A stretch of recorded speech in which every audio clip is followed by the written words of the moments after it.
بسم اللہ الرحمن الرحیم۔ السلام علیکم دوستو، ویلکم کرتا ہوں عمران آفیشیل نیوز میں۔ سعودی عرب سے ایک بہت بڑی خوشخبری آ گئی۔ انٹرنیشنل فلائٹ کے حوالے سے سعودی حکومت نے اعلان کر دیا ہے کہ جو میرے بھائی سعودی عرب سے جن لوگوں نے ویکسین لی ہوئی ہے اور پاکستان سے ویکسین لی، ان کے لیے بہت بڑا اعلان کر دیا ہے، جیسے کہ نئے ویزے والے حکامہ ہولڈر، ان تمام لوگوں کے لیے جو پاکستان میں پھنسے ہوئے ہیں، جن لوگ سعودی عرب کے لیے جانے کے لیے بے چین ہے کہ کسی طریقے سے ہم سعودی عرب پہنچیں، ان کی طرف سے سعودی حکومت کی طرف سے ان کا حل نکال دیا گیا ہے۔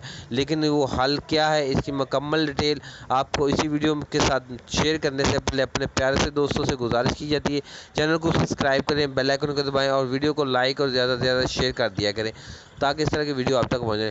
تو سعودی حکومت کی طرف سے خوشخبری یہی ہے کہ وہ تمام لوگ سعودی عرب میں اب داخل ہو سکیں گے جن لوگوں نے پاکستان سے ویکسین لی ہوئی ہے لیکن سعودی سے منظور شدہ ہو۔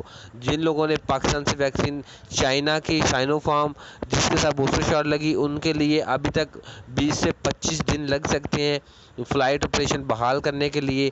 تو ساتھ میں ان لوگوں نے ایک شرائط رکھی ہے جو کہ آپ کا سعودی ایئرپورٹ پر بلڈ ٹیسٹ کیا جائے گا۔ جو لوگ سعودی عرب جا رہے ہیں ان کو ایک بلڈ ٹیسٹ سعودی عرب پر ہوگا جس سے صاف صاف پتہ چل جائے گا ان لوگوں نے ویکسین لگوائی ہے کہ فیک سرٹیفکیٹ ہے۔ تو جو بھی میرے بھائی سعودی عرب جانا چاہتے ہیں وہ یہ کام لازمی کریں کہ اپنا فیک سرٹیفکیٹ نہیں، اوریجنل سرٹیفکیٹ اور ویکسینیٹڈ لوگ ہی سعودی عرب میں داخل ہوں گے۔